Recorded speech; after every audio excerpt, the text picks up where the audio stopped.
Praise the lord. ప్రభునందు ప్రియులైన దేవుని పిల్లలారా, మీ అందరికి కూడా గొప్ప శుభవార్త అండి. కల్వరి మార్గం గ్లోరియస్ చర్చిలో ప్రతి శనివారం ఉదయకాలం 10 గంటలకు స్వస్థత ఆరాధన జరుగుతుంది. మరి స్వస్థత విడుదల పరిచర్య ఎంతో అద్భుతంగా పరిశుద్ధాత్మ దేవుడు జరిగిస్తూ వస్తున్నారు. ఇప్పటికే ఈ ఆరాధనలో మరి అనేకులు పాల్గొని, పలు ప్రాంతాల నుంచి ప్రజలు పాల్గొని మరి అనేక మంది బంధకాల్లో ఉన్నవారు విడుదల పొందుకుంటున్నారు, రోగులు స్వస్థపరచబడుతున్నారు. మరి చాతబడి మాంత్రిక శక్తులతో పిడిమబడుతున్న వారు విడుదల పొందుకుంటున్నారు. మరి శక్తివంతమైన వాక్యము ద్వారా బలపరచబడుతున్నారు, పరిశుద్ధాత్మ చేత నింపబడుతున్నారు. మీరు కూడా ఏ సమస్యలో, బాధలో ఉన్నా, బంధకాల్లో ఉన్నా, మీరందరూ కూడా ఈ ఆరాధనలో పాల్గొనండి, దైవ దీవెనలు పొందుకోనండి. దేవుడు మిమ్మల్ని దీవించునుగా. ప్రభునందు ప్రియమైన కల్వరి మార్గం పాల్పృథ్వీ మినిస్ట్రీస్ నుంచి ఈ మాటలు వింటున్న మీ అందరికీ నా ప్రత్యేకమైన శుభములు. ప్రియులారా, కల్వరి మార్గం పాల్పృథ్వీ మినిస్ట్రీస్ ద్వారా జరుగుతున్న ఆదివారపు ఆరాధన వివరములు మీకు తెలియజేయటానికి మీ ముందుకు వచ్చాను. ప్రతి ఆదివారం ఉదయం 7 గంటలకు మొదటి ఆరాధన భద్రాచలం సారపాక నుండి జరుగుతుంది. ఇప్పటికి వేలాది మంది ప్రజలు పాల్గొని బలమైన దేవుని కార్యాలు పొందుకుంటున్నారు. అలాగని రెండవ ఆరాధన హైదరాబాద్, సికింద్రాబాద్ జంట నగరాల్లో ఉన్న తార్నాక అనబడే ప్రాంతంలో ఈ ఆరాధన జరుగుతుంది.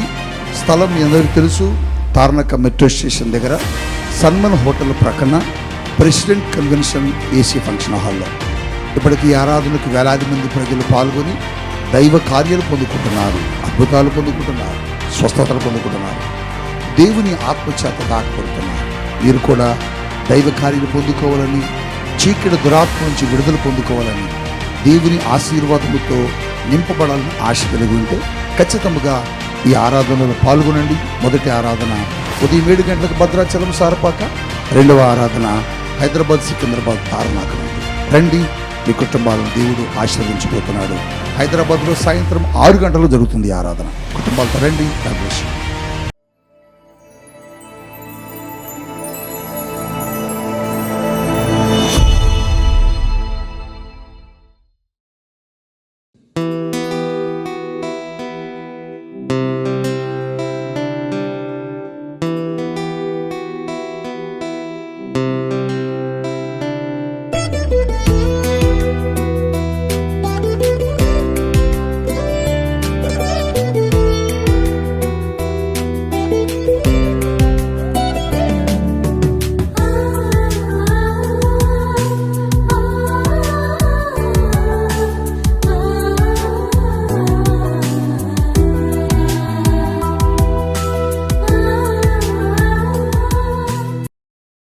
Praise the lord.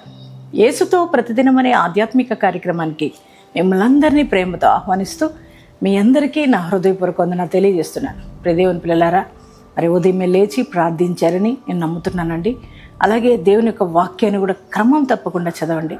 అలాగే ప్రతి ఉదయం దేవుని యొక్క వాగ్దానాల ద్వారా మనం ఎంతగానో దీవించబడుతున్నాం కదా, ఆత్మికంగా బలపరచబడుతున్నాం. మరి ఈ దినం కూడా దేవుడు శ్రేష్టమైన వాగ్దానం మన కొరకు ఇచ్చారు. ఆ వాగ్దానం ఏమిటో చదువుకుందాం. ఇర్మియా గ్రంథము 31వ అధ్యాయము 3వ వచనాన్ని చదువుకుందాం. శాశ్వతమైన ప్రేమతో నేను నిన్ను ప్రేమించుచున్నాను. Praise the lord. ఎంత గొప్ప మాట ప్రభు మాట్లాడుతున్నారు ఈ రోజున. శాశ్వతమైన ప్రేమతో నేను ప్రేమిస్తున్నానని. ఈ లోకంలో మనం చాలా ప్రేమలు చూస్తున్నాం కదండి.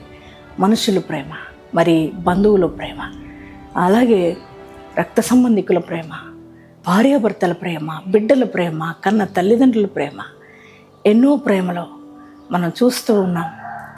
మరి ప్రతి వారి ప్రేమ మనం చూసినప్పుడు ప్రతి ఒక్క బాంధవ్యంలో మరి పరిస్థితులను బట్టి మరి ప్రేమలు మారిపోతూ ఉంటాయి.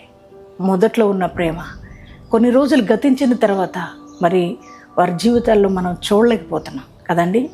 వారి నుండి ఆ ప్రేమను మనం పొందుకోలేకపోతున్నాం. అలాగే ఈ వాగ్దానాన్ని చూస్తూ వింటున్న బిడ్డలారా, మీరు కూడా మీ జీవితాల్లో అనేక మంది ప్రేమను ఆశించి అందరి ప్రేమను పొందుకోవాలనే తపనతో మరి ఎంతగానో ఎదురు చూసినప్పుడు మనుషుల ప్రేమ మోసపూరితమైందని తెలుసుకొని బాధపడుతున్న వారు, కృంగిపోయిన వారు ఉన్నారేమో. ఒకవేళ ఈ వాగ్దానం వింటున్న బిడ్డ యవ్వన బిడ్డవైన కావచ్చు, యవ్వనస్తుడివైనా కావచ్చు, ఒకవేళ వ్యక్తులను ప్రేమించి మోసపోయి ఉన్నావేమో, వారి ప్రేమ నిజమైందని నమ్మి శాశ్వతమైందని నమ్మి మరి మోసపోయి ఈ రోజున వేదనతో కృంగుదల్లో ఉన్నామేమో, మరి అటువంటి బాధలో ఉండి ఈ యొక్క వాగ్దానం వింటున్నామేమో. ప్రియ సహోదరి సహోదర, ప్రియ బిడ్డ, మరి ఈ లోక ప్రేమ అన్నీ కూడా అశాశ్వతమైనవే, శాశ్వతంగా ఉండేవి కావు, పరిస్థితులను బట్టి మారిపోతాయి. ప్రియ దేవుని పిల్లలారా, కానీ దేవుని ప్రేమ మాత్రమే శాశ్వతమైనది. అది ఎప్పుడూ కూడా నిరంతరము మన మీద ఆయన ప్రేమను చూపిస్తూనే ఉంటాడు. ఆయన ప్రేమను మనం మర్చిపోతూ ఉంటాం, కానీ మనల్ని ఎప్పుడు ఆయన మర్చిపోడు. ప్రియ దేవుని పిల్లలారా, ఆయన అనేక సార్లు మనం గాయపరిచిన, మన ప్రవర్తన ద్వారా ఆయనను విసిగించిన, మరి ఎన్నోసార్లు ఆయనకు వ్యతిరేకంగా మనం నడిచినా ఆయన మనల్ని విడువక ప్రేమిస్తూనే ఉన్నాడు. ఆయన ప్రేమలో మార్పు లేదు. ప్రియ దేవుని పిల్లలారా, చూడు, ఈ రోజున లోక ప్రేమల కొరకై తప్పించి ఎంతోమంది యవ్వనస్తులు జీవితాలను పాడు చేసుకుంటున్నారు, బ్రతుకులు నాశనం చేసుకుంటున్నారు. ఈరోజు ఒకవేళ నువ్వు కూడా మరి నీ భర్త ప్రేమ శాశ్వతమైందని, నీ భార్య ప్రేమ శాశ్వతమైందని నమ్మి ఈ రోజున మోసపోయి ఉన్నావేమో, ఈ రోజున విడిచిపెట్టబడిన పరిస్థితిలో ఉన్నావేమో, కృంగిపోతున్నావేమో. ప్రియ దేవుని బిడ్డలారా, నువ్వు కృంగిపోవలసిన అవసరం లేదు. ఈ మనుషుల ప్రేమ కోసం ఎంతగా తప్పించావో నాన్న, నీకు నిరాశ ఎదురైంది, నీకు వేదన ఎదురైంది, కానీ ఒక్కసారి దేవుణ్ణి ప్రేమించి చూడు. ఆయన ప్రేమను అర్థం చేసుకో. యేసయ్య తన ప్రేమను శాశ్వతంగా మన జీవితాల్లో చూపే దేవుడు కదా. ఈ మాట ఇజ్రాయేల్ ప్రజలను ఉద్దేశించి దేవుడు మాట్లాడుతున్నాడు. దేవుని ప్రజలు ఎన్నోసార్లు విసిగించిన, ఎన్నోసార్లు దేవుడిని ఇబ్బంది పెట్టినా మరి దేవుడు మాత్రం తన ప్రేమను చూపుతూనే ఉన్నాడు. ఆయన మాట్లాడుతున్నాడు, శాశ్వతమైన ప్రేమతో నేను నిన్ను ప్రేమిస్తున్నానని. ఈరోజు నీతోనే బిడ్డ అనేక ప్రేమను చూసి విసిగిపోయి, మోసపోయి, కృంగిపోయి, వేదనతో ఉండి, అరే అందరి ప్రేమలంతే, నా జీవితం వేస్ట్ అనుకుంటున్నా, నీతో దేవుడు మాట్లాడుతున్నాడు. నా ప్రేమ శాశ్వతమైంది, నేను నిన్ను శాశ్వతమైన ప్రేమతో నిన్ను ప్రేమిస్తున్నానని ప్రభు చెప్తున్నాడు. దేవుని బిడ్డలారా, మనుషుల ప్రేమ కంటే దేవుని ప్రేమ విలువైంది, దేవుని ప్రేమ శాశ్వతమైనది. ఎంత గొప్ప ప్రేమ అంటే ఆయనది. నిన్ను ఎంత అమితంగా ఆయన ప్రేమిస్తున్నాడంటే తన ప్రాణాన్ని నీ కోసం పణంగా పెట్టేశాడు. దేవుని బిడ్డలారా, ఈ రోజున మనుషులు ఎవరు నీ కోసం ప్రాణం పెట్టగలరు? చూడు, నీ దేవుడు నిన్ను ప్రేమించి తన ప్రాణాన్ని పెట్టాడు, తన రక్తాన్ని నీ కోసం దారిపోశాడు. నేను నిన్ను ప్రేమిస్తున్నానని చెప్పి ఆయన రుజువు చేశాడు. మరి అటువంటి ప్రేమను వదులుకోవద్దు. నీ దేవుని ప్రేమ శాశ్వతమైనది, యేసయ్య ప్రేమ శాశ్వతమైనది, ఎల్లవేళలా ఉంటుంది. మరి నీతోనే ఉంటుంది ఆ ప్రేమ, విడువక నిన్ను ఆయన ప్రేమిస్తూనే ఉన్నాడు కనుక ప్రియ సహోదరి సహోదరుడా, ఈ లోకపరమైన ప్రేమను చూసి నువ్వు కృంగిపోవద్దు. మరి వేదనతో ఉండవలసిన అవసరం లేదు. దేవుని బట్టి ధైర్యం తెచ్చుకో. ఆయన నిన్ను ప్రేమిస్తున్నానని చెబుతున్నాడు, శాశ్వతంగా నేను ప్రేమిస్తానని. మరి అన్ని పరిస్థితుల్లో కూడా నిన్ను ప్రేమించే దేవుడు కనుక ఆ దేవుణ్ణి హత్తుకో. ఈ కడవరి దినాల్లో, చివరి దినాల్లో దేవుని ప్రేమను హత్తుకొని దేవునికి లోబడి దేవుని కొరకు జీవించినట్లయితే ఆయన ప్రేమ ఎల్లకాలం నిన్ను నడిపిస్తుంది. ఆయన ప్రేమ సదాకాలం నీతో ఉంటుంది. ఆయన ప్రేమ శాశ్వతమైనది, నిరంతరము నిలుస్తుంది. కనుక మరి ఈ వాగ్దానాన్ని బట్టి ధైర్యం తెచ్చుకో. యేసయ్య శాశ్వతమైన ప్రేమతో నువ్వు నన్ను ప్రేమిస్తున్నందుకు వందనాలు డాడీ, థ్యాంక్ యూ జీసస్ అని యేసయ్యకు థ్యాంక్స్ చెప్పండి. మరి ఎంతమంది ఈ వాగ్దానం రిసీవ్ చేసుకున్నారు? మీ అందరి జీవితాల్లో ఈ వాగ్దానం నెరవేర్చబడును గాక. ప్రార్థన చేసుకుందామా? Thank you father. పరిశుద్ధురా, మహోన్నతురా, నీకు వందనాలు, స్తోత్రాలయ్యా. ఈరోజు నా తండ్రి ప్రభా, అయ్యా నాయన ఇర్మియా గ్రంథం 31:3 వచ్చిన ప్రకారం మాతో మాట్లాడవు ప్రభా. అయ్యా శాశ్వతమైన ప్రేమతో నిన్ను ప్రేమిస్తున్నానని మాకు వాగ్దానం ఇచ్చిన దేవుడు, నమ్మదగిన దేవుడు అయ్యా. నిజమే, ఈ రోజున మనుషులు ప్రేమను నమ్మి, మనుషులు ప్రేమ శాశ్వతమైనదని అయ్యా నాయన ఆలోచించి ప్రభా, ఈ రోజున ఆ ప్రేమల చేత మోసపోయి ఎంతోమంది బ్రతుకులు నాశనం అయిపోతున్న దినాల్లో మేము జీవిస్తున్నామయ్యా. నిజమే, మనుషులు ప్రేమ శాశ్వతమైంది కాదు, పరిస్థితులను బట్టి మారిపోతూ ఉంటుంది. కానీ నీ ప్రేమే మా పట్ల శాశ్వతంగా ఉండేది నాయన. అయ్యా గొప్ప దేవానికే స్తోత్రాలు. ఈ రోజున ఈ వాగ్దానం వింటున్న బిడ్డల జీవితాల్లో ప్రభా, ఇదిగో నాయన మనుషులు నమ్మి, మనుషుల ప్రేమ శాశ్వతమైందని అనుకొని ప్రభా మోసపోయిన వారు ఉన్నారేమో తండ్రి, కృంగిపోయి వేదనతో ఉన్నారేమో ప్రభా. అయ్యా అటువంటి బిడ్డలను ఈ వాక్యము ద్వారా, ఈ వాగ్దానము ద్వారా మీరు ఆదరించమని బలపరచమని ప్రార్థిస్తున్నామయ్యా.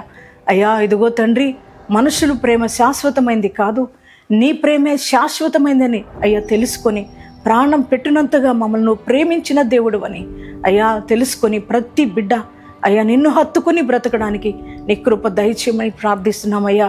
అయ్యా నా తండ్రి ప్రభా, శాశ్వతమైన నీ ప్రేమతో మమ్మల్ని ప్రేమిస్తున్నందుకు నీకే కృతజ్ఞతలు, స్తోత్రాలు డాడీ.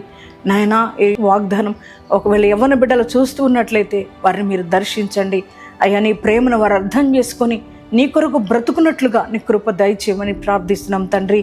అయ్యా నేను ఎవరైతే అనేక మంది ప్రేమల చేత మోసపోయి డిప్రెషన్లోకి వెళ్ళిపోయారో అయ్యా, వారు తిరిగి లేవనెత్తబడటానికి కృప చూపండి అయ్యా.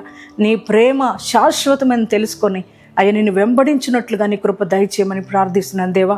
అయ్యా ఇదిగో తండ్రి, వాగ్దానం వింటున్న ప్రతి బిడ్డ జీవితంలో అయ్యా నాయన ఏ కార్యాల కొరకైతే వారు ఎదురు చూస్తున్నారో ఆ కార్యములన్నీ వారి జీవితంలో జరిగించి మహిమ పొందుకొనమని అయ్యా. నాయన ఈరోజు మ్యారేజ్ డేస్, బర్త్డేస్ చేసుకుంటున్న అయ్యా ప్రతి వారిని కూడా మీరు దీవించి ఆశీర్వదించమని, నూతనమైన దీవెనలతో వారు నింపమని యేసునామంలో ప్రార్థిస్తున్నాం తండ్రి, ఆమేన్. Praise the lord. విజయవాడ మరియు పరిసర ప్రాంత దేవుని ప్రజలారా, మీ అందరికీ నా హృదయపూర్వక వందనాలు తెలియజేస్తున్నానండి. పాల్ పృథ్వీ కల్వరి మార్గం మినిస్ట్రీ నుండి ప్రతి నెల మన విజయవాడ పట్టణంలో పరిశుద్ధాత్మ తైలాభిషేక స్వస్థతారాధన జరగడం మీ అందరికీ కూడా తెలిసిన విషయమే. మరి ఇప్పటికే చాలా మంది, వేలాది మంది ప్రజలు ఈ ఆరాధనలో పాల్గొని దీవించబడుతున్నారు. మరలా ఈ నెల అనగా జూలై 7వ తారీఖు ఉదయకాలం 9 గంటలకు మన విజయవాడ పట్టణంలో ఉన్న ఆంధ్ర లయోలా కాలేజ్ ఫాదర్ దేవయ్య ఆడిటోరియంలో ఈ ఆరాధన జరగబోతుంది. మరి ఈ నెలలో వినూత్నమైన రీతిలో పరిశుద్ధాత్మ దేవుడు కదలబోతున్నారు. శక్తివంతమైన ఆరాధన జరగబోతుంది. జీవితాలను మార్చే వాక్య సందేశాన్ని పరిశుద్ధాత్మ దేవుడు మీకు అందించబోతున్నారు. అంత మాత్రమే కాదు, మరి భయంకరమైన మరణకరమైన వ్యాధులతో బాధపడుతున్న వారికి విడుదల, బంధకాల్లో ఉన్న వారికి స్వస్థత, చేతబడి మాంత్రిక శక్తులతో పీడింపబడుతున్న వారికి విడుదల కలగబోతుంది. నెమ్మది లేని వారు నెమ్మది పొందుకోబోతున్నారు కనుక మీరు ఏ సమస్యతో బాధపడుతున్నా మరి కదలి రండి, కుటుంబాలతో దైవ దీవెనలు పొందుకోనండి.